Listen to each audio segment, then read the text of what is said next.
Hello everyone, क्या हाल चाल है यार मेरे शेरों। आई होप सभी लोग बड़े बढ़िया होंगे, सभी लोगों की पढ़ाई जोर और शोर से चल रही होगी। And I welcome you all to the lecture 3 of chemical bonding. Chemical bonding यार हमारा जोर और शोर से चल रहा है और बहुत शानदार चैप्टर है, बहुत इंपॉर्टेंट चैप्टर है। और अगर हम एग्जाम पर्सपेक्टिव से बात करें तो बहुत इंपॉर्टेंट चैप्टर, क्योंकि यार यहाँ से काफ़ी सवाल पूछे जाते हैं, है ना। और इसको और पीरियोडिक टेबल को एक तरीके से बेस ऑफ इनऑर्गेनिक केमिस्ट्री कहा जाता है, राइट। तो चलिए हम लोग यार फिर अब स्टार्ट करते हैं हमारा लेक्चर 3 ऑफ केमिकल बॉन्डिंग।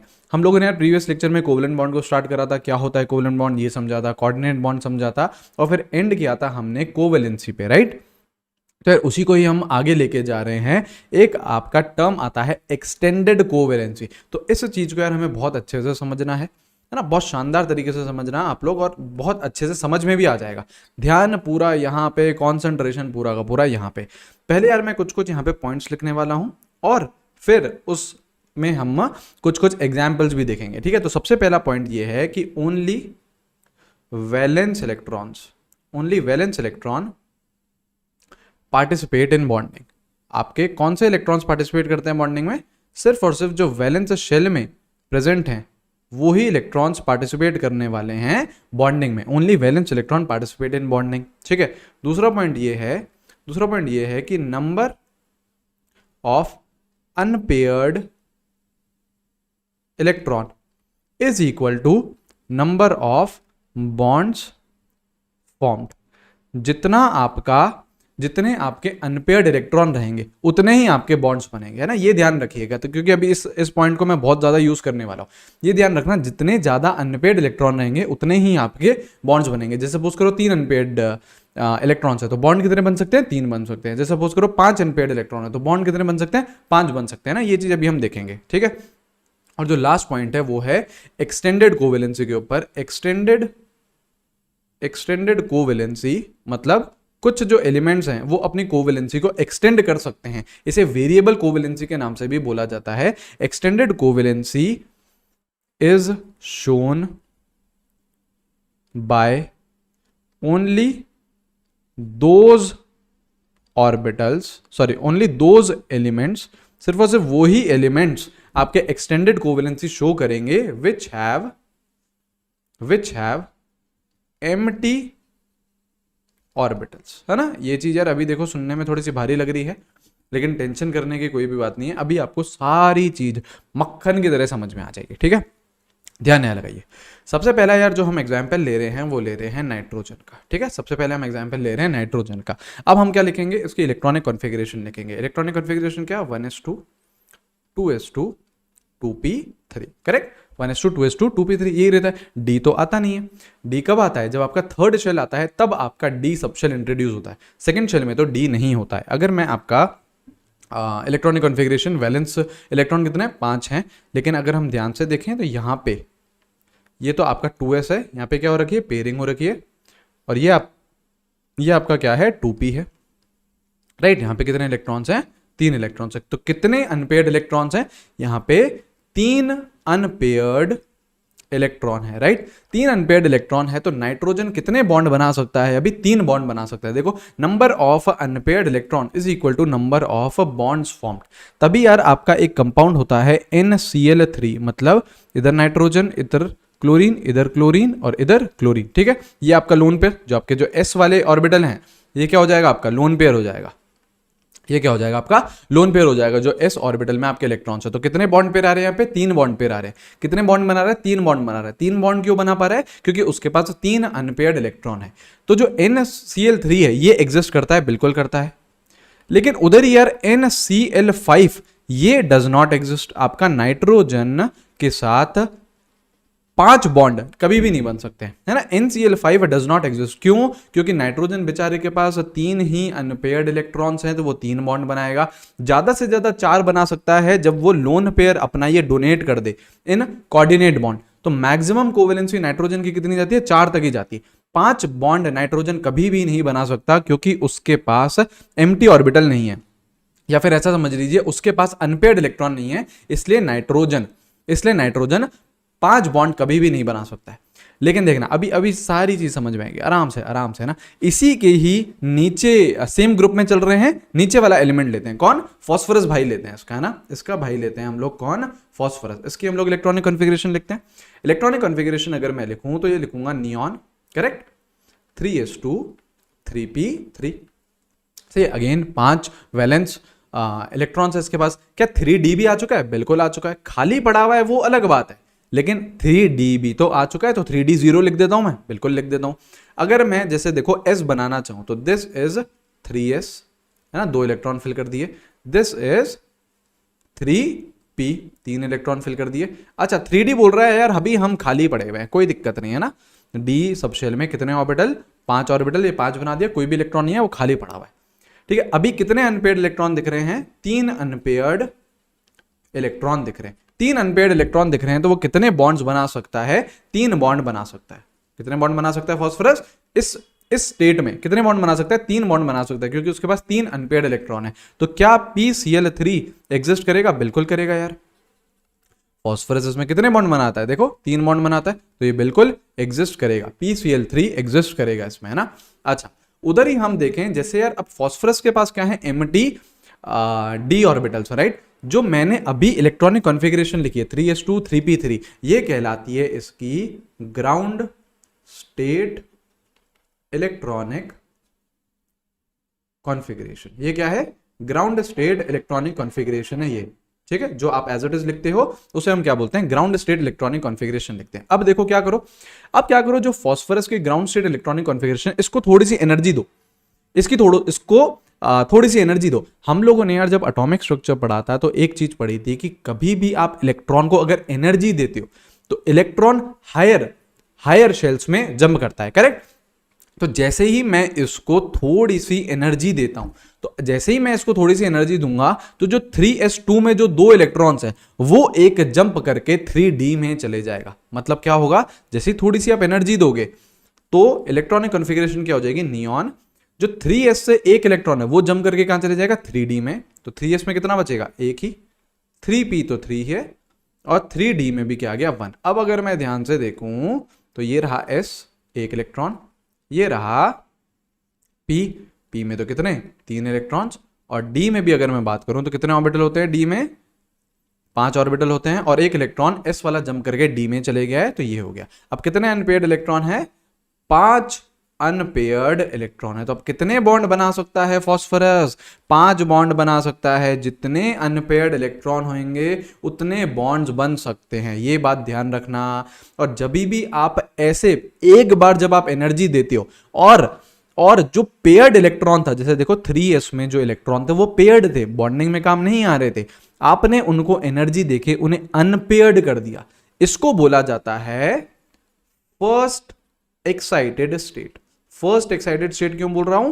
क्योंकि आपने पहली बार एनर्जी देके इलेक्ट्रॉन को अनपेयर करा है। तो जब आप पहली बार अनपेयर कराओगे तो उसे फर्स्ट एक्साइटेड स्टेट बोलूंगा। अभी मैं दूसरी बार भी अनपेयर कराने वाला हूं तो उसे मैं सेकंड एक्साइटेड स्टेट बोलूंगा।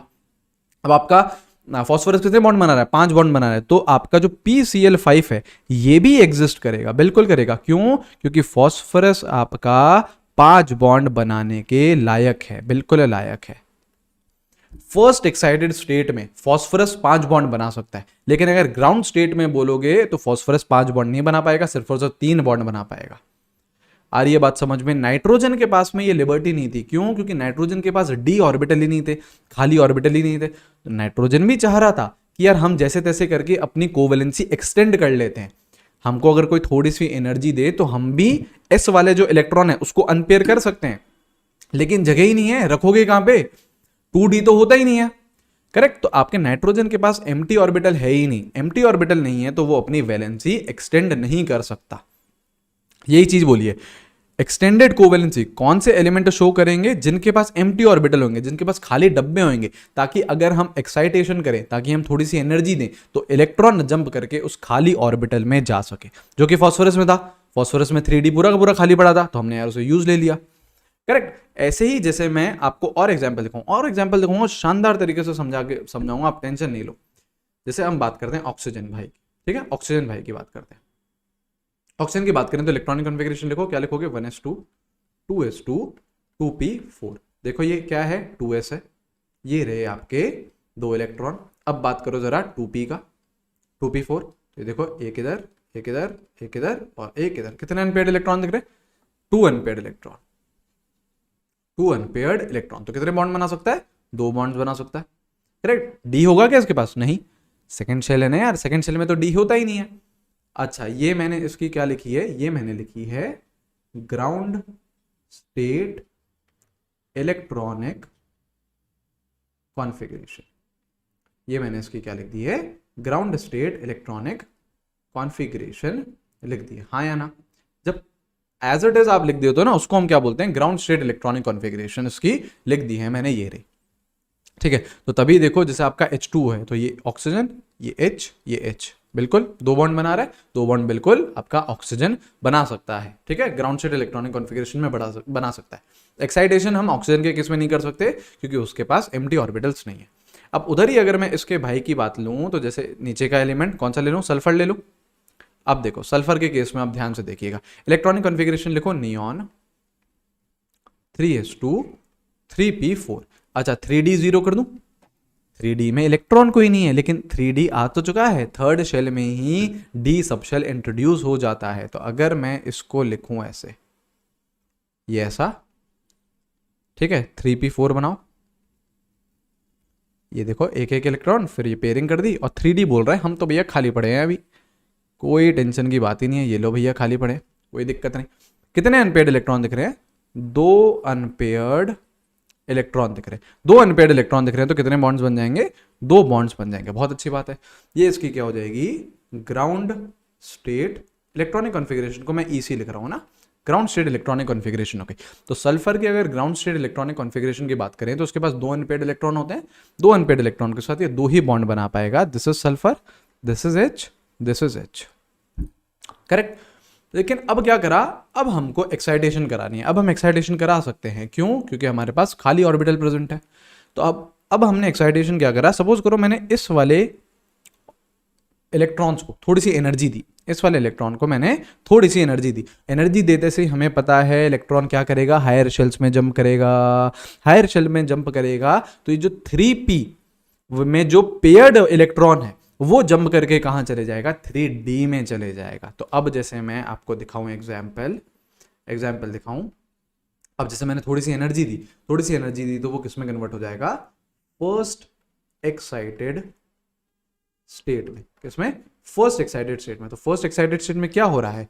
3p वाला इलेक्ट्रॉन 3d में जा रहा है, तो s वाला तो नहीं जा रहा है, s वाले को अभी नहीं भेज रहे हैं, पहले p वाले को भेज रहे हैं। तो देखो इलेक्ट्रॉनिक कॉन्फ़िगरेशन क्या हो जाएगी? नियॉन, s वाला तो एज इट इज, 3p4 था तो 3p3 हो जाएगा और 3d 1 हो जाएगा। ध्यान से देखो, तो ये तो s है भैया, ये तो पेयर हुई हुई है, ठीक है। ये क्या हो गया आपका?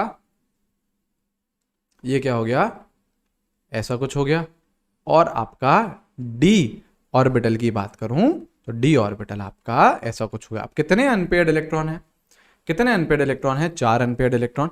तो 4 अनपेयर्ड इलेक्ट्रॉन है तो कितने बॉन्ड बनाएगा? 4 बॉन्ड बनाएगा।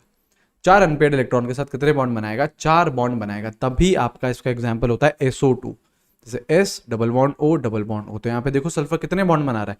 4 बॉन्ड बना रहा है। 4 बॉन्ड कैसे बना पा रहा है? क्योंकि उसकी जो इलेक्ट्रॉनिक कॉन्फ़िगरेशन है वो हम फर्स्ट एक्साइटेड स्टेट में ले रहे हैं, उसके पास उसमें 4 अनपेयर्ड इलेक्ट्रॉन्स है।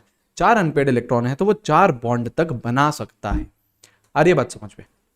अच्छा, अभी भी हम नहीं माने, अभी भी देखो एक और आपके पास पेयर्ड वाला इलेक्ट्रॉन है। अब क्या करो? इस वाले इलेक्ट्रॉन को एनर्जी दो।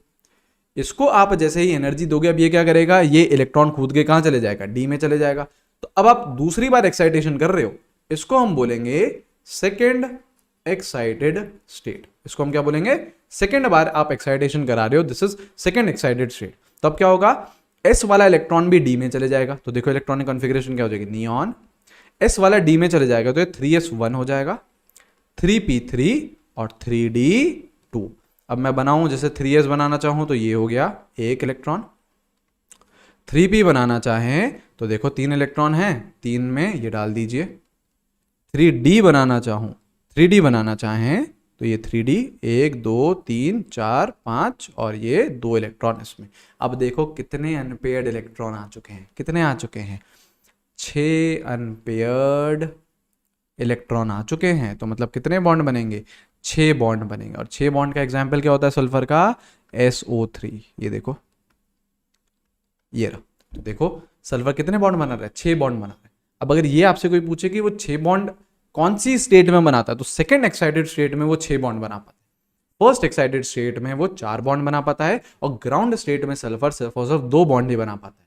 और ऑक्सीजन कभी भी एक्साइटेशन नहीं कर पाएगा, कभी भी वैलेंसी ज्यादा एक्सटेंड नहीं कर पाएगा, राइट। तो ये आपके कुछ एग्जांपल्स हैं एक्सटेंडेड कोवैलेंसी के। सेम अगर मैं आपको और एग्जांपल दिखाऊं हेलोजेंस का भी लें, तो चलो हेलोजेंस में एग्जांपल है, तो चलो फ्लोरीन का ले लो। पहले फ्लोरीन का ले, तो देखो 1s2 2s2 2p5, देखो ये रहा 2s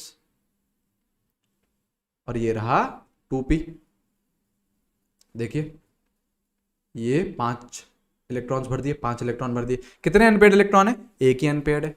एक अनपेयर्ड है, एक अनपेयर्ड इलेक्ट्रॉन है, तो कितने बॉन्ड बनाएगा, एक ही बॉन्ड बना पाएगा। और ये कौन सी कॉन्फ़िगरेशन है, ये है इसकी ग्राउंड स्टेट। जब आप ऐसे ही लिख देते हो ना, तो ये ग्राउंड स्टेट इलेक्ट्रॉनिक कॉन्फ़िगरेशन में पहुंच जाता है, ठीक है। और अनपेयर्ड इलेक्ट्रॉन कितने हैं, एक, तो आपका बॉन्ड भी कितना बनेगा, एक, जैसे आपका HF, जैसे आपका HF ये, राइट। तो फ्लोरीन आपका सिर्फ और सिर्फ एक ही बॉन्ड बना सकता है। लेकिन उधर हम क्लोरीन की बात कर ले ना, क्लोरीन की बात कर ले, तो देखो अब मैं आपको लिख के बताता हूं। जैसे अगेन नियॉन हो गया, देखो अब डायरेक्ट सोचो है ना, हमेशा यार ऐसे डब्बे बना के लिखोगे ना तो बहुत ज्यादा टाइम कंज्यूम हो जाएगा। देखो 3s2 3p5 और 3d0 लिख दो। अभी कितने अनपेयर्ड दिख रहे हैं, देखो ये जो 3p है, यहां पे आपके पास एक अनपेयर्ड होएगा, एक अनपेयर्ड इलेक्ट्रॉन। डायरेक्ट सोचना है यार, डायरेक्ट सोचना है। एक अनपेयर्ड इलेक्ट्रॉन है तो यहां पे एक बॉन्ड बना सकता है। ये क्या हो गई इसकी ग्राउंड स्टेट इलेक्ट्रॉनिक कॉन्फ़िगरेशन। अब जरा यार मुझे फटाक से फर्स्ट एक्साइटेड स्टेट लिख के बताओ, उसकी कॉन्फ़िगरेशन लिख के बता दो बस, है ना। फिर सेकेंड एक्साइटेड स्टेट लिख के बताओ, और थर्ड एक्साइटेड स्टेट लिख के बताओ। सब लिख दो यार, चलो सोचो सोचो सोचो सोचो, कैसे करोगे। फर्स्ट एक्साइटेड स्टेट आप जब आप करोगे, जो जो पी वाला इलेक्ट्रॉन है वो उठ के कहां चले जाएगा, डी में चले जाएगा। तो फर्स्ट एक्साइटेड स्टेट की इलेक्ट्रॉनिक कॉन्फ़िगरेशन क्या आएगी, नियॉन। पी वाला उठ के जा रहा है, तो पी से एक इलेक्ट्रॉन भेजो डी में। अब देखो अनपेयर्ड कितने आएंगे, खुद सोचो यार, खुद सोचो। देखो आपका क्या बन रहा है, 3s2 3p4 और 3d1। जैसे आपका जो फर्स्ट, मैं यहां पे बना के दिखाता हूं आपका ना, फर्स्ट एक्साइटेड स्टेट है, इसकी इलेक्ट्रॉनिक कॉन्फ़िगरेशन क्या आ रही है, neon 3s2 3p4 3d1। 3p4 देखोगे तो यहां पे आपको 2 अनपेयर्ड इलेक्ट्रॉन दिखेंगे, देखो। और 3d बनाओ, 3d बनाओगे तो यहां पे आपको 3d1 है, तो यहां पे आपको एक इलेक्ट्रॉन दिखेगा अनपेयर्ड। तो टोटल अनपेयर्ड कितने दिख रहे हैं, 3 दिख रहे हैं। तो यहां पे लिख दो 3 अनपेयर्ड इलेक्ट्रॉन। अब जरा सेकेंड एक्साइटेड स्टेट बताओ, और कितने अनपेयर्ड इलेक्ट्रॉन है ये बताओ। क्या करोगे आप, और एनर्जी दोगे। अब जब और एनर्जी दोगे तो ये जो 3p4 में देखो ना, ये देखो ये वाला है ना, इसको जब आप और एनर्जी दोगे तो ये 3p वाला खुद के कहां चले जाएगा, 3d में चले जाएगा। तो इलेक्ट्रॉनिक कॉन्फ़िगरेशन क्या आ जाएगी, देखो सेकंड एक्साइटेड स्टेट की क्या आ जाएगी, नियॉन। ये तो एज इट इज है, 3s वाला बोल रहा है अभी हमारी बारी नहीं आई है। p वाला एक और इलेक्ट्रॉन खुद के कहां चले गया, d में। तो यहां पे ध्यान से देखो, तो ये रहा आपका 3p3, और 3d अगर बनाना चाहें तो ये रहा आपका 3d। 1 2 3 4, 2 इलेक्ट्रॉन यहां डाल दो। कितने unpaired electron, 5 unpaired electron. Electronic configuration क्या होगी, जैसे देखो नियॉन 3s2 3p3 3d2। कितने अनपेयर्ड इलेक्ट्रॉन, 5 अनपेयर्ड इलेक्ट्रॉन। तो जो क्लोरीन है, अच्छा सेम रहेगा ब्रोमीन के साथ, सेम रहेगा आयोडीन के साथ। जो मतलब बेसिकली केवल और केवल फ्लोरीन जो सेकंड पीरियड का एलिमेंट है वो एक्सटेंड नहीं कर पा रहे, उसके अलावा बाकी सारे कर लेंगे, राइट। तो आपका 5 बॉन्ड भी क्लोरीन बना सकता है, लेकिन कौन से एक्साइटेड स्टेट में बनाएगा, सेकंड एक्साइटेड स्टेट में बनाएगा, ठीक है। अभी एक्साइटेशन एक और पॉसिबल है। अब आप क्या करो, थर्ड एक्साइटेड स्टेट लिखो। तो आप क्या करोगे, और एनर्जी दोगे। ये जो 3s वाला है ये भी कूद के कहां चले जाएगा, 3d में चले जाएगा। तो neon 3s1 3p3 and 3d3। तो यहां पे देखो 3s एक इलेक्ट्रॉन, 3p3 ये रहे आपके 3 इलेक्ट्रॉन्स, और 3d3 है ना, 3D3B अगर आप बनाना चाहो तो ये रहे आपके 3 और इलेक्ट्रॉन्स। तो कितने अनपेयर्ड दिख रहे हैं? 7 अनपेयर्ड दिख रहे हैं, करेक्ट, 7 अनपेयर्ड दिख रहे हैं। तो ये क्या बन गया? Neon 3s1 3p3 3d3। Sorry 7 unpaired electron. तो क्लोरीन है या फिर ब्रोमीन है या फिर आयोडीन है, वो 7 बॉन्ड तक बना सकता है। 7 बॉन्ड कब बनाएगा? थर्ड एक्साइटेड स्टेट में। क्या ये चीज समझ में आई है? तो क्या एक पॉइंट हम ये जनरल समझ सकते हैं कि जैसे देखो नाइट्रोजन था, देखो वापस लेके चले, नाइट्रोजन था, कौन से पीरियड का एलिमेंट है? सेकेंड पीरियड का, राइट, एक्सटेंडेड कोवेलेंसी नहीं कर पाया। ऑक्सीजन कौन से पीरियड का? सेकंड पीरियड का, एक्सटेंडेड कोवेलेंसी नहीं कर पाया। फ्लोरीन कौन से पीरियड का? सेकंड पीरियड का, एक्सटेंडेड कोवेलेंसी नहीं कर पाया। तो एक स्टेटमेंट में यहां पे लिख सकता हूं कि जो सेकंड पीरियड के जो एलिमेंट्स हैं कैन नॉट शो एक्सटेंडेड, या फिर इसको वेरिएबल भी बोलते हैं ना, एक्सटेंडेड कोवेलेंसी। क्यों नहीं कर पा रहे हैं? बिकॉज क्योंकि नाइट्रोजन के पास भी क्या था? D orbital, empty D orbital नहीं था। ऑक्सीजन के पास भी नहीं था, फ्लोरीन के पास भी नहीं था, because they do not have empty D orbital. They do not have empty D orbital. They do not have empty D orbital. इस चीज को ध्यान रखिएगा, इस चीज को ध्यान रखिएगा। अच्छा, एक और यार यहाँ पे ये पॉइंट आता है कि जैसे देखो हमने जो एक्साइटेशन करा है, यहाँ पे देखो सबसे पहले हमने फॉस्फोरस में एक्साइटेशन करा, तो हमने क्या करा? जो आपका 3s का इलेक्ट्रॉन था उसको हमने कहां भेज दिया? 3d में भेज दिया, करेक्ट। देखो ना 3s1 3d1 हो गया। तभी जब सल्फर के केस में करा तो अगेन पहले 3p का 3d में भेज दिया, राइट, फिर 3s का 3d में भेज दिया। तो ध्यान से देखो, जो एक्साइटेशन कर रहे हैं that is within the same shell, कि अगर कभी इलेक्ट्रॉन 3s में है तो उसको 3d में भेज रहे हैं, तो शेल नंबर तो सेम है ना, थर्ड शेल में पहले भी प्रेजेंट था, थर्ड शेल में अभी भी प्रेजेंट है। तो कभी इलेक्ट्रॉन आपका 3p में है तो उसको कहां भेज दे रहे हैं? 3d में भेज दे रहे हैं। तो जो एक्साइटेशन होती है that is always within same shell, ये ध्यान रखिएगा। ऐसे मत करना कि यार आपका 3p में इलेक्ट्रॉन है और उसको 4s में भेज दिया, नहीं नहीं नहीं नहीं, ऐसे नहीं होगा। जो एक्साइटेशन होती है वो सेम शेल के अंदर होती है। 3s से 3p भेज दो, कोई दिक्कत नहीं है। 3s से 3d भेज दो, कोई दिक्कत नहीं है। 3p से 3d भेज दो, कोई दिक्कत नहीं है। मतलब एक्साइटेशन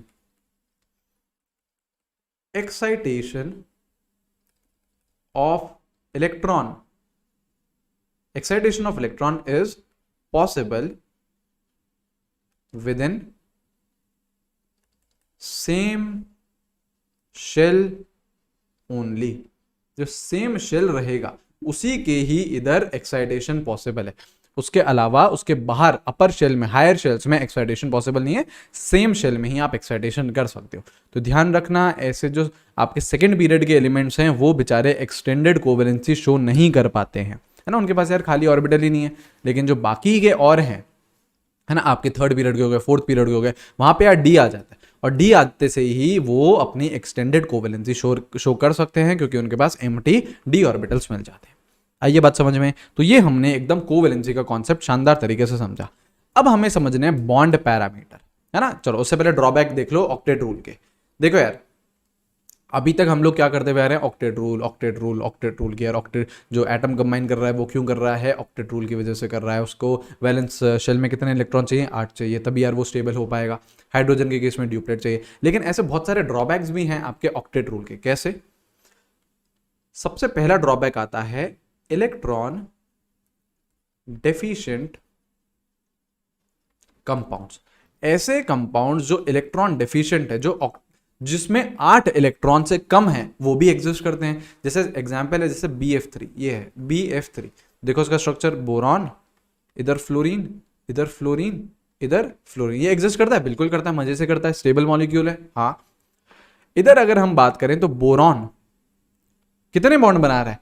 3 बॉन्ड बना रहा है। 3 बॉन्ड मतलब 6 इलेक्ट्रॉन, तो 8 तो नहीं है यार इसके पास आसपास। ऑक्टेट रूल क्या बोलता था? हर कोई एटम जो कंबाइन कर रहा है, जो मॉलिक्यूल बना रहा है, उसको 8 इलेक्ट्रॉन रखने हैं वैलेंस शेल में। हाइड्रोजन के केस में ड्यूप्लेट रखना है। लेकिन ये बोरॉन बोल रहा है कि भैया हम तो 6 इलेक्ट्रॉन ही लेके बैठे हैं।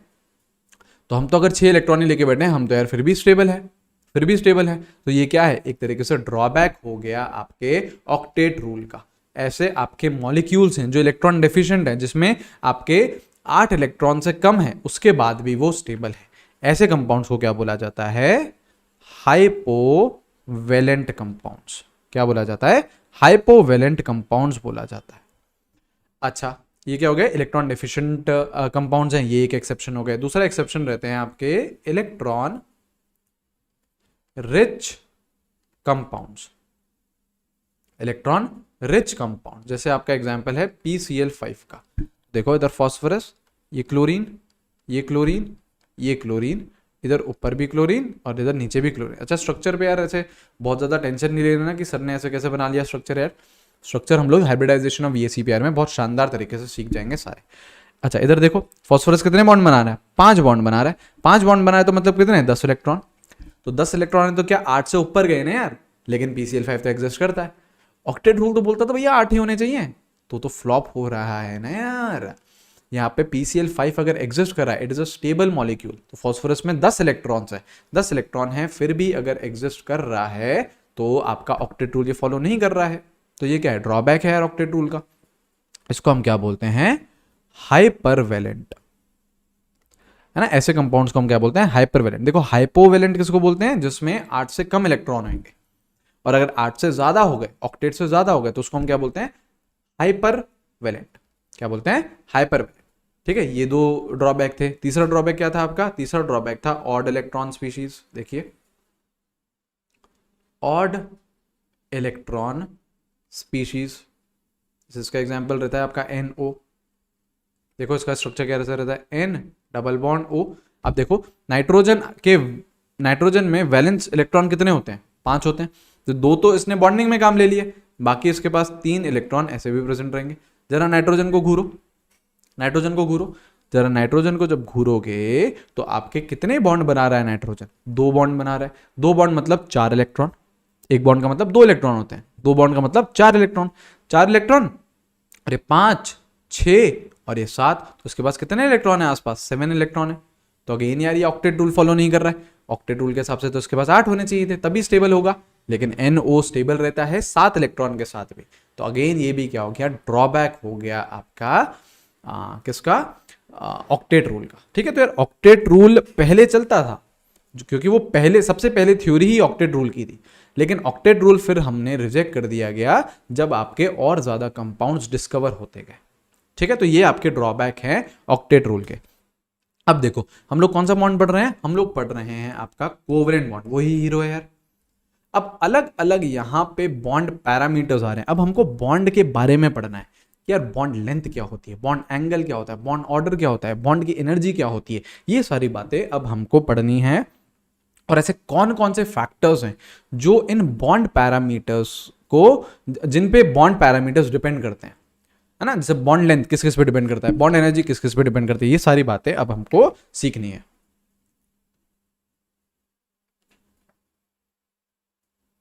और सब बढ़िया, पढ़ाई वढ़ाई बढ़िया चल रही है ना। तगड़ी मेहनत करनी है हम लोगों को, जो भी आपका ड्रीम कॉलेज है वहां तक डेफिनेटली पहुंचना है ना। तो मेहनत दोनों, आप और मैं दोनों तगड़े तरीके से करेंगे और डेफिनेटली यार हम लोग हमारे ड्रीम कॉलेज तक पहुंचेंगे, राइट।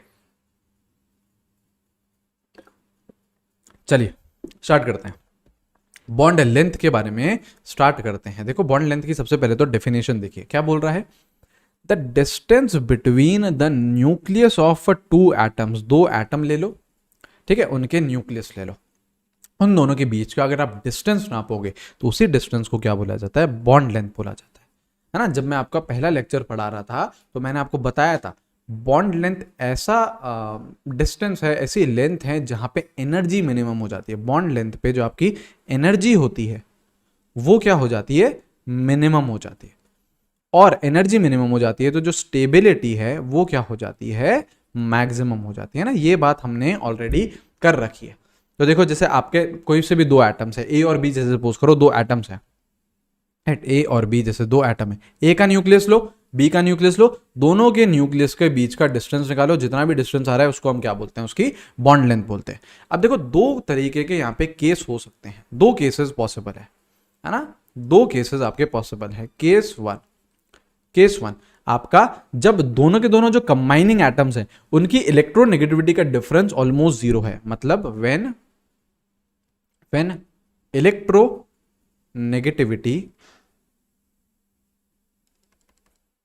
डिफरेंस, जो दो एटम कंबाइन कर रहे हैं उनके इलेक्ट्रोनेगेटिविटी का जो डिफरेंस है इज ऑलमोस्ट जीरो।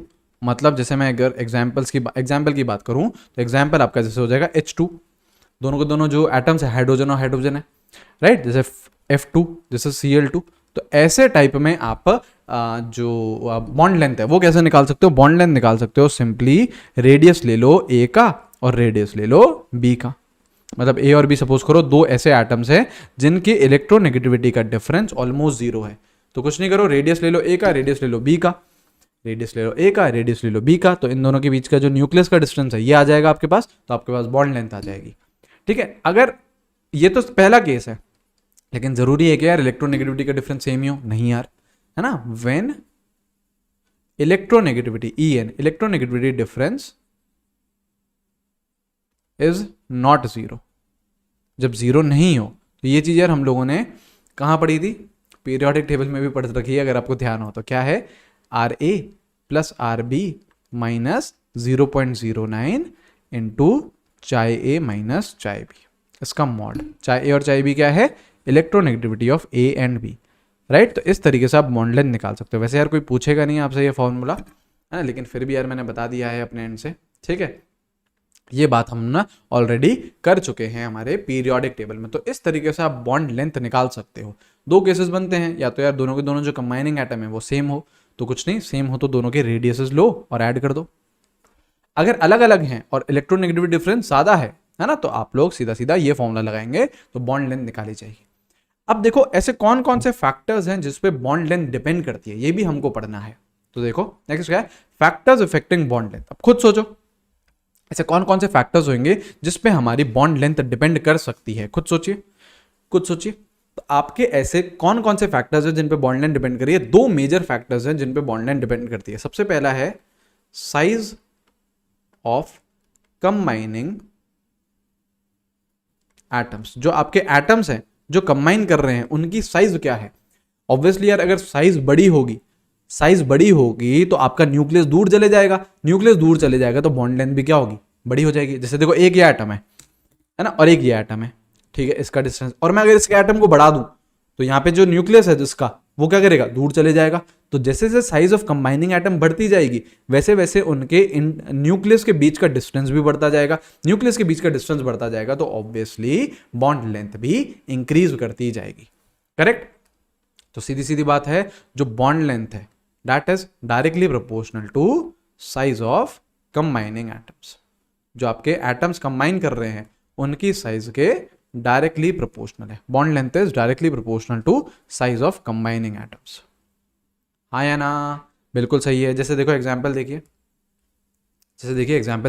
जैसे हम बात करें HF की, जैसे हम बात करें HCl, HBr और HI। तो देखो हाइड्रोजन तो क्या है? कॉमन है। Fluorine, chlorine, bromine, iodine. तो जैसे जैसे आपकी साइज बढ़ती जा रही है, डाउन द ग्रुप जा रहे हैं हम, fluorine, chlorine, bromine, iodine, down the group जा रहे हैं, तो साइज इंक्रीज कर रही है, तो बॉन्ड लेंथ भी बढ़ेगी। तो ये आ जाएगा, सीधी बात है। बॉन्ड लेंथ का ऑर्डर है, किसका ऑर्डर है? बॉन्ड लेंथ का। BL is what? Bond order. आ रही है बात समझ में? ये चीज क्लियर हुई है ना? और यहीं पे ये चीज भी सीख लो यार। अच्छा ये बात बताओ, अगर आपके जो एटम्स हैं वो दूर दूर जाते जा रहे हैं, मतलब बॉन्ड लेंथ बढ़ती जा रही है, मतलब एटम क्या दूर दूर जाते जा रहे हैं, तो अगर दूर दूर जाते जाएंगे तो उनके बीच में जो फोर्स ऑफ अट्रैक्शन है, जो बॉन्ड है, क्या वो वीक होता जाएगा? हाँ या ना? बिल्कुल वीक होता जाएगा। तो अगर बॉन्ड लेंथ बढ़ती जाती है तो जो बॉन्ड स्ट्रेंथ है वो वीक होती जाती है। तो एक पॉइंट और लिख दो, जैसे ही बॉन्ड लेंथ इंक्रीज होती है तो जो आपकी बॉन्ड स्ट्रेंथ है that decreases, bond strength decrease कर जाती है ना। ये चीज भी यहीं पे ही लिख लीजिए, ठीक है। ये चीज आगे समझे। तो पहला फैक्टर आ गया है, जैसे साइज बढ़ती जाएगी वैसे वैसे बॉन्ड लेंथ भी इंक्रीज करती जाएगी, ठीक है। दूसरा फैक्टर क्या है? दूसरा फैक्टर है आपका मल्टीप्लिसिटी ऑफ बॉन्ड। दूसरा फैक्टर है मल्टीप्लिसिटी ऑफ बॉन्ड, मतलब सिंगल बॉन्ड है, डबल बॉन्ड है, ये चीज हमको देखनी है। तो एक सीधा सीधा पॉइंट है कि जितनी ज्यादा मल्टीप्लिसिटी रहेगी, more the multiplicity of bond, more the multiplicity of bond, more is the force of attraction, उतना ही ज्यादा क्या रहने वाला है, फोर्स ऑफ अट्रैक्शन रहने वाला है। जितनी ज्यादा मल्टीप्लिसिटी रहेगी उतना ही ज्यादा फोर्स ऑफ अट्रैक्शन रहेगा, और जितना ज्यादा फोर्स ऑफ अट्रैक्शन रहेगा वो उतना नजदीक आएंगे एटम्स। जितना ज्यादा फोर्स ऑफ अट्रैक्शन रहेगा वो उतना नजदीक आएंगे एटम, और अगर एटम नजदीक आएंगे तो बॉन्ड लेंथ कम हो जाएगी। More the multiplicity of bond, more is the force of attraction, and therefore lesser is bond length. क्यों? क्योंकि एटम नजदीक आएंगे। अगर फोर्स ऑफ अट्रैक्शन बढ़ेगा तो एटम आपके नजदीक आएंगे। जैसे देखो हम बात करें carbon single bond carbon, carbon double bond carbon, और कार्बन ट्रिपल बॉन्ड कार्बन। तो सबसे ज्यादा नंबर ऑफ बॉन्ड्स कहां पे है? ट्रिपल बॉन्ड में। तो वहां पे फोर्स ऑफ अट्रैक्शन भी सबसे ज्यादा है। फोर्स ऑफ अट्रैक्शन सबसे ज्यादा है तो आपका एटम नजदीक आएंगे, बॉन्ड लेंथ छोटी हो जाएगी। तो अगर बॉन्ड लेंथ का आपसे ऑर्डर पूछे तो सिंगल बॉन्ड हमेशा बड़ा रहेगा, फिर डबल और ट्रिपल सबसे छोटा हो जाएगा। ठीक है, इसमें इट इज 1.54 एंगस्ट्रॉम, ठीक है, इसमें इट इज 1.34 एंगस्ट्रॉम, और ये रहता है 1.2 एंगस्ट्रॉम, है ना। वैल्यू यार याद रख सकें तो बिल्कुल याद रखिए। कार्बन की है यार, कार्बन के ये वैल्यूज फेमस वैल्यूज हैं, कार्बन सिंगल बॉन्ड की, कार्बन कार्बन डबल बॉन्ड की, और कार्बन कार्बन ट्रिपल बॉन्ड की। तो इन फैक्टर्स पे आपका बॉन्ड लेंथ डिपेंड करता है। बॉन्ड लेंथ होता क्या है? बॉन्ड लेंथ बेसिकली दो न्यूक्लियस जो एटम कंबाइन कर रहे हैं उनके न्यूक्लियस ले लो, उसका डिस्टेंस अगर आप नापोगे तो उस डिस्टेंस को क्या बोलते हैं? हम बॉन्ड लेंथ बोलते हैं। ठीक है, और बॉन्ड लेंथ किस किस पे डिपेंड कर रहा है? एक तो साइज ऑफ कंबाइनिंग एटम, जितना ज्यादा साइज रहेगा उतना ही ज्यादा आपकी बॉन्ड लेंथ रहेगी, और एक मल्टीप्लिसिटी ऑफ बॉन्ड की, जितना ज्यादा आपके बॉन्ड्स रहेंगे उतना ज्यादा फोर्स ऑफ अट्रैक्शन और बॉन्ड लेंथ उतनी कम। क्लियर है? नेक्स्ट फैक्टर कौन सा है? नेक्स्ट फैक्टर है आपका बॉन्ड एंगल। अब देखो नाम से पता चल रहा है बॉन्ड एंगल क्या हो जाएगा? It would be your angle between two adjacent bond. दो बाजू बाजू वाले बॉन्ड्स ले लो, उनके बीच में जो एंगल कहलाता है उसको हम क्या बोलते हैं? बॉन्ड एंगल बोलते हैं। ठीक है, तो जैसे देखो CH4, इधर C, ये H, इधर H, इधर H और इधर H। ठीक है, तो देखो ये एक बॉन्ड ले लिया, ये एक बॉन्ड ले लिया, इन दोनों के बीच में जो भी एंगल है इस एंगल को क्या बोलता हूं मैं? थीटा, और थीटा ही क्या है? आपका बॉन्ड एंगल है। This is what? This is your bond angle, this is your bond angle. जैसे हम H2O की बात करें तो this is O, this is H, this is H, तो ये एक बॉन्ड हो गया, ये दूसरा बॉन्ड हो गया। इन दोनों के बीच में जो भी आपका एंगल बन रहा है उसको हम क्या बोलेंगे? थीटा, और थीटा ही क्या है? आपका बॉन्ड एंगल है। ठीक है, ये हो गया आपका बॉन्ड एंगल। बॉन्ड एंगल क्या है? It is just the angle between two adjacent bond. अब एक यहां पे हमको समझना है ऑर्डर ऑफ रिपल्शन, क्योंकि बॉन्ड एंगल इसी पे ही डिपेंड करेगा। तो ये चीज पहले हमको सबसे पहले समझनी है। तो प्रीवियस वीडियो में मैंने आप लोगों को बॉन्ड पेयर बताया था और मैंने आप लोगों को लोन पेयर बताया था। बॉन्ड पेयर क्या होता है? जो बॉन्डिंग में पार्टिसिपेट करते हैं, ऐसा पेयर ऑफ इलेक्ट्रॉन जो बॉन्डिंग में पार्टिसिपेट कर रहा है। आपका लोन पेयर क्या होता है? ऐसा पेयर ऑफ इलेक्ट्रॉन जो बॉन्डिंग में पार्टिसिपेट नहीं करता है। राइट, ये होता है। ऑर्डर ऑफ रिपल्शन क्या होता है? तो जो कभी भी लोन पेयर जैसे दो लोन पेयर अगर प्रेजेंट है तो यहां पे लोन पेयर रिपल्शन सबसे बड़ा होता है, फिर आपका लोन पेयर बॉन्ड पेयर होता है, और सबसे छोटा कौन सा होता है रिपल्शन? बॉन्ड पेयर, है ना। पहली बात तो ये चीज हमें ध्यान रखनी है ना। ये चीज केवल मैं लिखवा नहीं रहा हूं, मैं भी आपको समझाऊंगा भी, है ना। देखिए ये हमें पहली बात तो ध्यान रखनी है। अगर कोई दो लोन पेयर प्रेजेंट है तो उनमें सबसे भयंकर रिपल्शन होगा, फिर लोन पेयर बॉन्ड पेयर में, और फिर बॉन्ड पेयर बॉन्ड पेयर। ठीक है, अब इसका आप लोगों को रीजन समझना है ना, ध्यान लगाना है यहाँ पे रीजन। अगर यार मैं आपके बात करता हूँ CH4 की बात करता हूँ ना, तो दिस इज C, इधर ये H, इधर ये H, इधर ये H और इधर ये H। ठीक है, मैं कौन सा आपका जो बॉन्ड पेयर है, बॉन्ड पेयर मतलब बेसिकली नंबर ऑफ बॉन्ड, मतलब बॉन्ड की बात कर रहे हैं हम, तो इस वाले बॉन्ड को मैं ऑब्जर्व कर रहा हूं, इस वाले बॉन्ड को मैं ऑब्जर्व कर रहा हूं जिसको मैंने रेड से मार्क करा है। एक बात बताओ, क्या इस बॉन्ड में आपके दो इलेक्ट्रॉन है? हाँ या ना? बिल्कुल है, ये दो इलेक्ट्रॉन प्रेजेंट है। ये जो दो इलेक्ट्रॉन है, क्या ये कार्बन का न्यूक्लियस और हाइड्रोजन का न्यूक्लियस दोनों के न्यूक्लियस के इन्फ्लुएंस में है? बोलो हाँ या ना, बोलो हाँ या ना। बिल्कुल। क्यों? क्योंकि आपका ये जो बॉन्ड है वो कार्बन और हाइड्रोजन के बीच में, तो वो जो बॉन्ड पेयर है, जो इलेक्ट्रॉन है उस बॉन्ड में, वो दोनों न्यूक्लियस के बीच में है, वो दोनों न्यूक्लियस के इन्फ्लुएंस में, यहां पे ये रहा कार्बन, यहां पे ये रहा हाइड्रोजन, दोनों के बीच में आपका कौन सा है, ये बॉन्ड पेयर प्रेजेंट है। तो इसको मैं बोल सकता हूं कि दिस बॉन्ड पेयर, ये जो बॉन्ड पेयर है, ऐसा मतलब कोई सा भी बॉन्ड पेयर हो, bond pair is under the influence of two nucleus, दो न्यूक्लियस के इन्फ्लुएंस में आपका बॉन्ड पेयर है। बिल्कुल, एक कार्बन और एक हाइड्रोजन, दोनों के बीच में ही तो है ये आपका बॉन्ड पेयर। तो कार्बन का न्यूक्लियस भी से पकड़ के बैठा होगा और हाइड्रोजन का न्यूक्लियस भी से पकड़ के बैठा होगा। ये चीज आइए समझ में। बिल्कुल। अब उधर ही अगर मैं लूं अमोनिया का केस, तो इधर दिस इज N, ये H, ये H और ये H, और ये रहा यार आपका लोन पेयर। नाइट्रोजन के ऊपर क्या रहता है, लोन पेयर रहता है। अब अगर मैं इस लोन पेयर की बात करूं तो यार ये सिर्फ और सिर्फ नाइट्रोजन के न्यूक्लियस के अंदर इन्फ्लुएंस है। देखो यार, ये रहा नाइट्रोजन, है ना, और यहां पे क्या है आपका लोन पेयर। तो इस लोन पेयर को पकड़ के कौन बैठा है, सिर्फ और सिर्फ एक न्यूक्लियस, किसका, नाइट्रोजन का। तो क्या यहां पे मैं ये लिख सकता हूं, lone pair is under the influence of one nucleus. जो लोन पेयर है वो सिर्फ और सिर्फ एक न्यूक्लियस के इन्फ्लुएंस में ही रहता है, लेकिन जो बॉन्ड पेयर होता है वो दो न्यूक्लियस के इन्फ्लुएंस में रहता है। इतनी बात समझ में आई है, इतनी समझ में आ जाएगी तो अब आपको ये ऑर्डर भी समझ में आ जाएगा। अब देखो, अगर जो लोन पेयर है वो सिर्फ और सिर्फ एक न्यूक्लियस के इन्फ्लुएंस में रहता है, अब ऐसे अगर दो लोन पेयर प्रेजेंट हो, या फिर अगर आपका जो लोन पेयर है वो सिर्फ और सिर्फ एक न्यूक्लियस के इन्फ्लुएंस में प्रेजेंट है, तो क्या मैं ये बोल सकता हूँ वो फैला हुआ होगा? क्या वो फैला हुआ होगा? बहुत ज्यादा, बिल्कुल फैला हुआ होगा, क्योंकि उसको एक ही तरफ से ही उसको पकड़ा जा रहा है, तो दूसरी तरफ से तो पकड़ा ही नहीं जा रहा, तो दूसरी तरफ से तो वो बहुत ज्यादा फैल जाएगा। तो ज्यादा स्पेस ऑक्यूपाई करता है लोन पेयर। और उधर ही बॉन्ड पेयर को क्या आप क्या कर रहे हो, दोनों तरफ से ऐसे पकड़ के बैठे हो कि ये रहा एक न्यूक्लियस, ये रहा दूसरा न्यूक्लियस, एकदम दोनों तरफ से पकड़ के बैठे हो, तो bond pair less space occupy करता है। और जो आपका लोन पेयर है वो ज्यादा स्पेस ऑक्यूपाई करता है। मैं यहां पे क्या बोल सकता हूं, जो बॉन्ड पेयर है इट ऑक्यूपाइज लेस स्पेस, और जो लोन पेयर है वो ऑक्यूपाइज मोर स्पेस। क्योंकि यार बॉन्ड पेयर को भैया डांट डपक के दोनों न्यूक्लियस आजू बाजू बैठे हुए, वो बोल रहे हैं बैठे रहे, कम स्पेस लेगा तू, दोनों न्यूक्लियस के इन्फ्लुएंस में। और लोन पेयर बोल रहा है हमको यार एक ही न्यूक्लियस का इन्फ्लुएंस लग रहा है, दूसरी जगह तो हम फैल जाएंगे, तो ज्यादा जगह लेंगे। अब बताओ, अगर दोनों फैले हुए चीजें आ गए, दो लोन पेयर आ गए, दोनों फैले हुए, भैया ये भी फैला हुआ है और ये भी फैला हुआ है, क्या आपस में टकराएंगे? क्या आपस में टकराएंगे? बिल्कुल टकराएंगे। टकराएंगे तो ज्यादा रिपल्शन प्रोड्यूस होगा। और लोन पेयर बॉन्ड पेयर की बात करूं तो एक तो फैला हुआ है और एक बोल रहा है कि यार हम तो इतने फैले हुए नहीं है, तो यहां पे रिपल्शन कम होंगे। और बॉन्ड पेयर में दोनों ही फैले हुए नहीं है, दोनों ही कम स्पेस ऑक्यूपाई कर रहे हैं, तो यहां पे रिपल्शन और भी कम। क्या ये चीज समझ में आई है?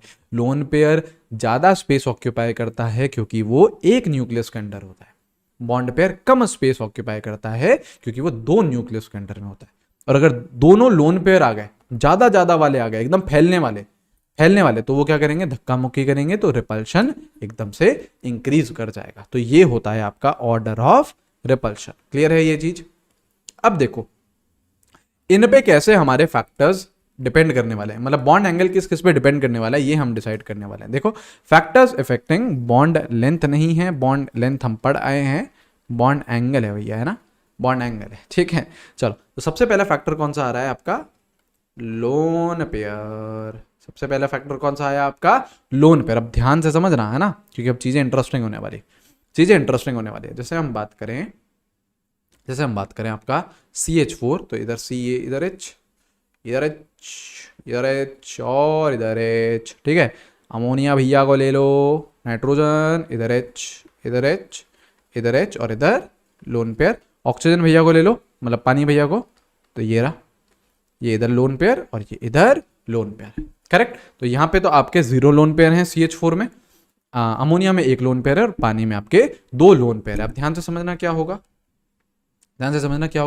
जैसे मैं अगर पानी की बात करूं तो क्या यहाँ पे लोन पेयर है ये, हाँ। क्या यहाँ पे भी लोन पेयर है, हाँ।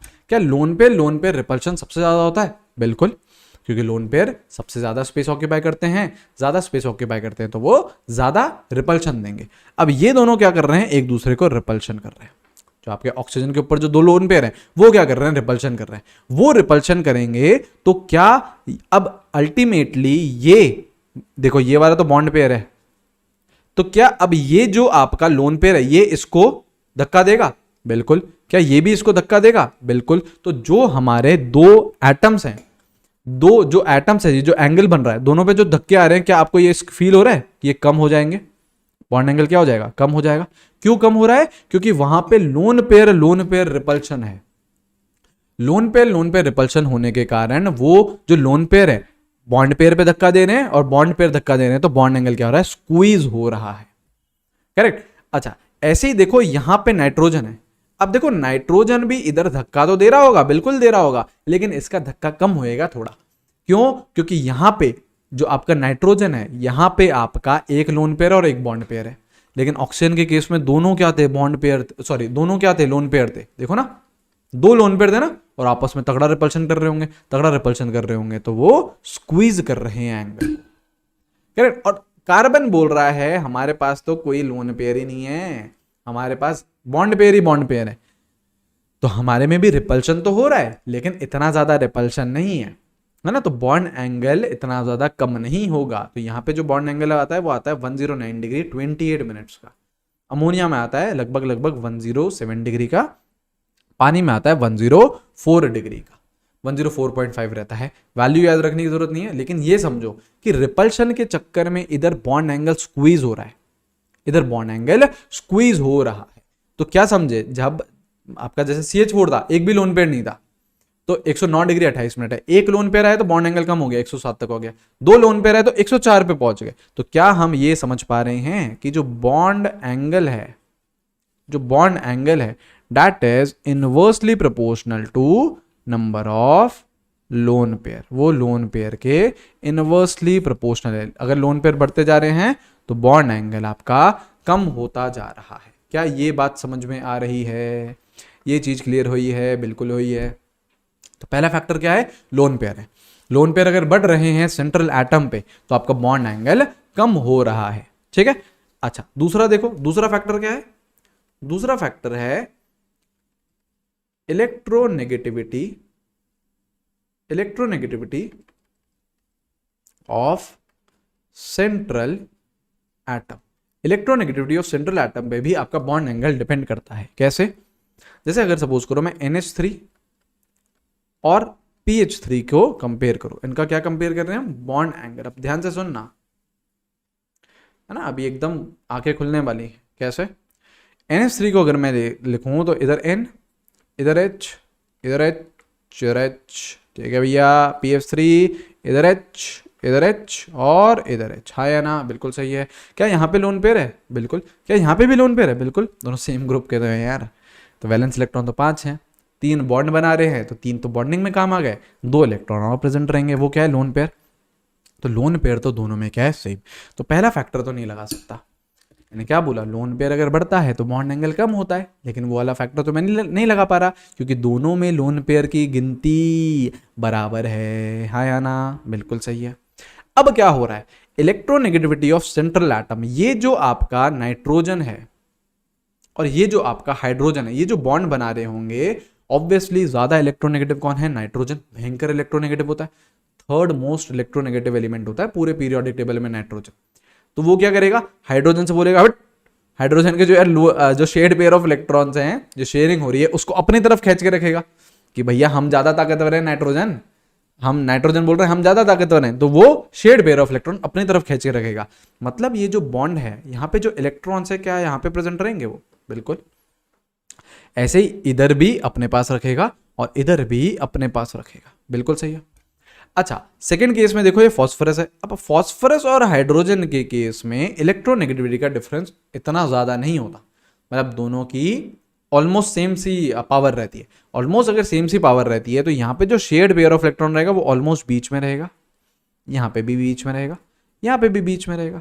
अब आप खुद देखो NH3 के केस में क्या जो आपके शेयर्ड पेयर ऑफ इलेक्ट्रॉन था, क्या ये बहुत ज्यादा नजदीक आ चुके हैं? बिल्कुल नजदीक आ गए। जैसे ये एक NH बॉन्ड, ये एक NH बॉन्ड, आपके जो शेयर्ड पेयर ऑफ इलेक्ट्रॉन था वो दोनों यहां पे आ गए यार, बिल्कुल नजदीक आ गए। तो अब इन दोनों के बीच में क्या होगा, रिपल्शन होगा। रिपल्शन होगा तो क्या ये दूर दूर जाना चाहेंगे, दूर दूर जाना चाहेंगे तो क्या बॉन्ड एंगल इंक्रीज होता हुआ दिख रहा है आपको? देखो जैसे यहाँ पे है आपका, तो यहाँ पे इलेक्ट्रॉन है पास पास, पास पास है तो यहाँ पे क्या रहेगा, रिपल्शन। रिपल्शन रहेगा तो ये कहाँ जाना चाहेंगे, दूर जाना चाहेंगे। फैल रहे हैं ना, रिपल्शन के चक्कर में एंगल क्या हो रहा है, खुल रहा है। लेकिन उधर ही अगर मैं pH3 की बात करूं तो यहां पे ये रहा इलेक्ट्रॉन बीच में और यहां पे ये रहा इलेक्ट्रॉन, तो यहां पे डिस्टेंस बढ़ गया है इन दोनों इलेक्ट्रॉन के बीच में। रिपल्शन होगा यहां पे भी, लेकिन रिपल्शन कम होगा, बॉन्ड एंगल इतना ज्यादा खुलेगा नहीं। NH3 के केस में तगड़ा रिपल्शन होगा क्योंकि वहां पे इलेक्ट्रॉन बहुत पास पास, बहुत नैरो पोजीशन पे आ चुके हैं, तो वहां पे रिपल्शन सबसे भयंकर होगा। रिपल्शन के चक्कर में यहां पे बॉन्ड एंगल क्या कर रहा है, देखो खुल रहा है। ध्यान से सुनो, प्रीवियस केस में जो रिपल्शन हो रहा था वो बाहर से लग रहा था, वो बाहर से लग रहा था। बाहर से अगर रिपल्शन लगेगा तो बॉन्ड एंगल स्क्वीज होएगा, बॉन्ड एंगल कम होएगा। लेकिन इस केस में रिपल्शन आपका अंदर से लग रहा है, अंदर से लग रहा है तो बॉन्ड एंगल बढ़ेगा, बॉन्ड एंगल बढ़ेगा। आ रही बात समझ में? तो बॉन्ड एंगल किसका ज्यादा हो जाएगा, NH3 का ज्यादा हो जाएगा एज कंपेयर टू PH3। तो मैं क्या बोल सकता हूं, इलेक्ट्रोनेगेटिविटी सेंट्रल एटम की अगर बढ़ेगी, nitrogen is more electronegative than phosphorus, electronegativity अगर सेंट्रल एटम की बढ़ेगी तो बॉन्ड एंगल भी बढ़ेगा। तो बॉन्ड एंगल को मैं क्या बोल सकता हूं, बॉन्ड एंगल को मैं क्या बोल सकता हूं, it is directly proportional to electronegativity, electronegativity of central atom. Bond angle is electronegativity of central atom, directly proportional है इलेक्ट्रोनेगेटिविटी ऑफ सेंट्रल एटम से। करेक्ट, ये चीज आइए समझ में। अच्छा और देखो, और जो बॉन्ड एंगल है वो साइड एटम पे भी डिपेंड करता है। तीन फैक्टर्स है ना, बॉन्ड एंगल साइड एटम पे भी डिपेंड करता है, बिल्कुल डिपेंड करता है ना। जैसे हम बात करें आपका OCl, अब देखना बढ़िया तरीके से समझ में आ जाएगा अभी आपको, और OF2 जैसे ये बात करें, अब खुद देखना आप, एक जगह है फ्लोरीन, फ्लोरीन तो भैया छोटा सा एटम है, ये रहा एक एटम, ये रहा एक एटम, बिल्कुल ठीक है। और क्लोरीन क्या है, बड़ा एटम है, ये रहा क्लोरीन, ये रहा क्लोरीन। तो आपके अगर ये जैसे ये टिप मैं क्या मान लेता हूं, ऑक्सीजन की मान लेता हूं, ये क्या है, ऑक्सीजन है।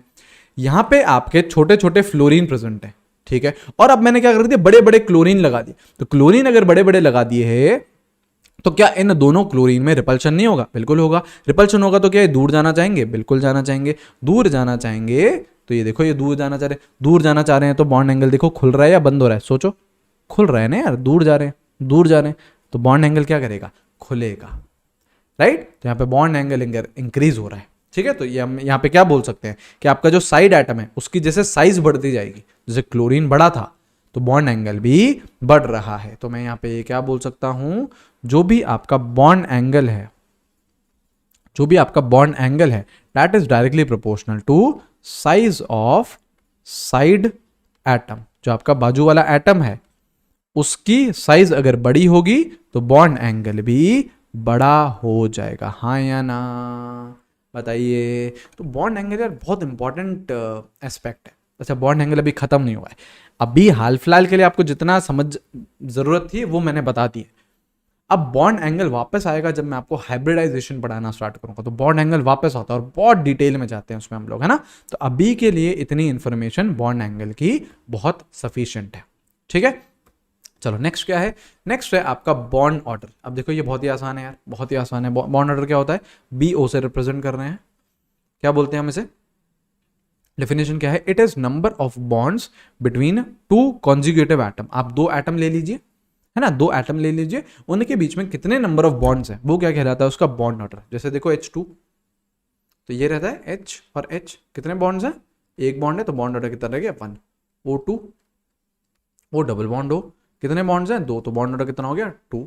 N2, तो N ट्रिपल बॉन्ड N, तो कितने बॉन्ड हैं 3, तो बॉन्ड ऑर्डर कितना हो गया 3 हो गया। ऐसे ही ओजोन होता है, इसका बॉन्ड ऑर्डर कितना होता है 1.5। ऐसे ही आपका बेंजीन होता है C6H6, बॉन्ड ऑर्डर कितना होता है 1.5। अब बोलोगे भैया ये क्या आ गया, अभी तो बॉन्ड ऑर्डर आप लोगों ने बोला कि यार नंबर ऑफ बॉन्ड्स है, तो ये फ्रैक्शनल क्यों आ रहा है? तो ध्यान रखना, नंबर ऑफ बॉन्ड्स फ्रैक्शनल भी हो सकते हैं। इसी चैप्टर में मैं आप लोगों को पढ़ाऊंगा, जब मैं आपको रेजोनेंस पढ़ाऊंगा, है ना, रेजोनेंस पढ़ाऊंगा तो मैं आपको ये समझा दूंगा कि फ्रैक्शनल बॉन्ड्स भी हो सकते हैं, पार्शियल बॉन्ड्स भी हो सकते हैं। लेकिन तब तक के लिए आप ये यार मेरी बात मान के चलिए कि जो आपके बॉन्ड्स हैं, जो आपके बॉन्ड्स है वो पार्शियल भी हो सकते हैं ना। जब यार रेजोनेंस पढ़ेंगे तो हम देखेंगे, ऐसे जब हम एमओटी पढ़ेंगे, मॉलिक्यूलर ऑर्बिटल थ्योरी पढ़ेंगे, तो वहां पे वापस से आपके फ्रैक्शनल बॉन्ड ऑर्डर आते हैं। तो मतलब इन शॉर्ट इतना समझ लीजिए, फ्रैक्शनल बॉन्ड ऑर्डर बिल्कुल पॉसिबल है। ठीक है, तो ये कर लिया हमने बात बॉन्ड ऑर्डर की। चलिए और देखो, नेक्स्ट बात करो आप लोग बॉन्ड एनर्जी या फिर बॉन्ड एनर्जी है ना बेसिकली। ठीक है, चलो अब इसकी यार आपको दो डेफिनेशन दे रखी है और इस पे ये कौन कौन से फैक्टर्स पे डिपेंड करेगी ये भी बात करेंगे। तो क्या है bond energy? Bond energy it is energy released when any bond is formed. जब भी बॉन्ड फॉर्मेशन होता है, दो एटम जब नजदीक आते हैं तो एनर्जी रिलीज करती है। तो कितनी एनर्जी रिलीज कर रही है बॉन्ड फॉर्मेशन के दौरान, वो क्या कहलाती है? उसकी बॉन्ड एनर्जी। या फिर जब एक बार बॉन्ड बन चुका है तो अब उस बॉन्ड को तोड़ने में कितनी एनर्जी चाहिए, वो ही क्या कहलाएगी? Bond energy. Energy required to dissociate any bond, दोनों बराबर होती हैं। देखो, जब दो एटम नजदीक आते हैं तो एनर्जी क्या करती है? रिलीज करती है। सपोज करो 100 किलो जूल एनर्जी रिलीज हो गई। जब दो एटम आए, इन्होंने बॉन्ड बनाया, 100 किलो जूल एनर्जी रिलीज हो गई। अब ए और बी, ये जो दो एटम्स हैं, इनके बीच में बॉन्ड बन चुका है। अब अगर आपको बॉन्ड तोड़ना है ना, तो आपको 100 किलो जूल ही इनको वापस देनी पड़ेगी, राइट? तो बॉन्ड फॉर्मेशन के दौरान एनर्जी रिलीज होती है और बॉन्ड ब्रेकिंग के दौरान आपको एनर्जी चाहिए होती है, आपको बाहर से देनी पड़ती है। ठीक है, तो ये है बॉन्ड एनर्जी। अब कौन कौन से फैक्टर्स हैं जिन पे बॉन्ड एनर्जी डिपेंड करती है? सोचो यार जरा, कौन कौन से फैक्टर्स रहेंगे? एक फैक्टर तो सीधा सीधा दिख रहा है, that is atomic size. That is atomic size. Obviously बात है, अगर यार एटॉमिक साइज बड़ी होती जाएगी तो इनके बीच में जो फोर्स ऑफ अट्रैक्शन है वो वीक होता जाएगा। अगर फोर्स ऑफ अट्रैक्शन वीक होता जाएगा तो कम एनर्जी में ही मैं बॉन्ड को तोड़ सकता हूं, तो बॉन्ड एनर्जी क्या हो जाएगी? कम हो जाएगी, राइट? तो सीधा सीधा क्या दिख रहा है? Bond energy it is inversely proportional to atomic size. It is inversely proportional to atomic size. बोलो हाँ या ना? बिल्कुल सही है ना? ये चीज हमने देखी भी तो थी, जैसे बॉन्ड लेंथ था, जैसे जैसे आपका एटॉमिक साइज बढ़ता जाता था तो बॉन्ड लेंथ बढ़ती जाती थी। बॉन्ड लेंथ बढ़ती जाती थी तो बॉन्ड की स्ट्रेंथ कम होती जाती थी, और बॉन्ड की स्ट्रेंथ कम हो रही है तो ऑब्वियसली बॉन्ड एनर्जी भी कम होएगी। जैसे एग्जाम्पल हमने वहां पे भी लिया था। जैसे एग्जाम्पल की हम बात करें तो HF, HCl, HBr और HI। तो देखो हाइड्रोजन तो फिक्स्ड है, तो फ्लोरीन छोटी साइज है तो उसके साथ बेहतर तरीके से बॉन्ड बनाएगा, यहाँ पे फोर्स ऑफ अट्रैक्शन ज्यादा रहेगा तो बॉन्ड एनर्जी भी सबसे ज्यादा। क्लोरीन साइज बड़ी हो गई, फोर्स ऑफ अट्रैक्शन कम, तो बॉन्ड एनर्जी भी कम। तो ऐसे जैसे जैसे साइज बढ़ती जाएगी बॉन्ड एनर्जी कम होती जाएगी। तो बॉन्ड एनर्जी का अगर ऑर्डर पूछे कोई तो ये क्या है? ये बॉन्ड लेंथ का पूछे तो उल्टा ऑर्डर था, है ना? ऐसे देखो, जैसे बॉन्ड एनर्जी है that is inversely proportional to bond length. ठीक है, ऑलराइट, ये चीज आ गई है समझ में? चलिए नेक्स्ट फैक्टर क्या है? नेक्स्ट फैक्टर है आपका multiplicity of bond. Multiplicity of bond, जितने ज्यादा नंबर ऑफ बॉन्ड्स रहेंगे उतना ही ज्यादा फोर्स ऑफ अट्रैक्शन रहेगा। जितना ज्यादा फोर्स ऑफ अट्रैक्शन उतनी ही ज्यादा एनर्जी देनी पड़ेगी बॉन्ड तोड़ने के लिए। तो क्या ये चीज मैं बोल सकता हूं कि bond energy is directly proportional to multiplicity of bond? हाँ या ना? बिल्कुल सही है। ठीक है, ऑलराइट। देखिए एग्जाम्पल की अगर हम बात करें, अगेन बॉन्ड एनर्जी का एग्जाम्पल दे रहे हैं, तो carbon single bond carbon, carbon double bond और कार्बन ट्रिपल बॉन्ड। तो सबसे ज्यादा बॉन्ड एनर्जी किसकी होगी? ट्रिपल वाले की। सबसे कम किसकी होगी? सिंगल वाले की। जितने ज्यादा बॉन्ड्स हैं उतना ज्यादा फोर्स ऑफ अट्रैक्शन, जितना ज्यादा फोर्स ऑफ अट्रैक्शन उतनी ज्यादा बॉन्ड एनर्जी। करेक्ट। अब देखो केमिस्ट्री में बीच बीच में क्या आते रहते हैं? एक्सेप्शन आते रहते हैं ना, तो थोड़ा सा हम बॉन्ड एनर्जी का एक्सेप्शनल बिहेवियर देख लेते हैं। ये चीज इंपॉर्टेंट है, जो चीज आपको बताई जा रही है यहां से यार सवाल पूछे जाने की प्रोबेबिलिटी रहती है। ठीक है, रीजन दूंगा। देखो एक्सेप्शन बिहेवियर रहता है, अलग बिहेवियर बोलते हैं हम एक्सेप्शन बिहेवियर को, लेकिन उनके रीजन रहते हैं, है ना? रीजन बिल्कुल आपको समझाऊंगा। जैसे देखो इसकी बात करें, carbon single bond carbon, nitrogen single bond nitrogen, oxygen single bond oxygen और फ्लोरीन सिंगल बॉन्ड फ्लोरीन। जरा आप लोग मुझे बॉन्ड एनर्जी का, किसका ऑर्डर लिख रहे हैं हम लोग, चाहो तो यहां लिख लो बॉन्ड एनर्जी, इसका ऑर्डर लिख रहे हैं तो बताना क्या होगा। आप लोग क्या सोचोगे, जैसे जैसे साइज छोटी होती जाएगी है ना, वैसे वैसे बॉन्डिंग अच्छी होती जाएगी, बॉन्डिंग अच्छी होती जाएगी तो बॉन्ड एनर्जी बढ़ती जाएगी। तो सबसे ज़्यादा आपके हिसाब से किसकी होनी चाहिए बॉन्ड एनर्जी, फ्लोरीन की, करेक्ट। लेकिन ऑर्डर क्या रहता है, ये रहता है, ऑर्डर क्या रहता है, ये रहता है बॉन्ड एनर्जी का। वैसा क्यों हो रहा है, जैसे देखो हम नाइट्रोजन में बात करें, ऑक्सीजन में बात करें, फ्लोरीन में बात करें, तो जैसे जैसे मैं लेफ्ट टू राइट जा रहा हूं तो आपके लोन पेयर बढ़ते जाते हैं। जैसे नाइट्रोजन में बात करूं तो वैलेंस कितने रहते हैं, वैलेंस कितने रहते हैं 5, एक बॉन्ड दिखाए तो यहां पे देखो ये 4 है, ठीक है, साइज छोटी हो गई और आपके इलेक्ट्रॉन्स आ गए, है ना। यहां पे हम बात करें तो ऐसे आपके 5 रहेंगे, यहां पे हम बात करें तो ऐसे 6 रहेंगे, और साइज देखो छोटी होती जा रही है। तो साइज अगर छोटी होती जा रही है और इलेक्ट्रॉन भी बढ़ते जा रहे हैं तो इन इलेक्ट्रॉन के बीच में क्या रहता है, रिपल्शन आ जाता है। मतलब देखो जैसे ये फ्लोरीन, यहां पे भी बहुत सारे इलेक्ट्रॉन्स, ये फ्लोरीन, यहां पे भी बहुत सारे इलेक्ट्रॉन, साइज दोनों की छोटी है, तो ये दो इलेक्ट्रॉन आपस में क्या कर रहे हैं, रिपल्शन कर रहे हैं।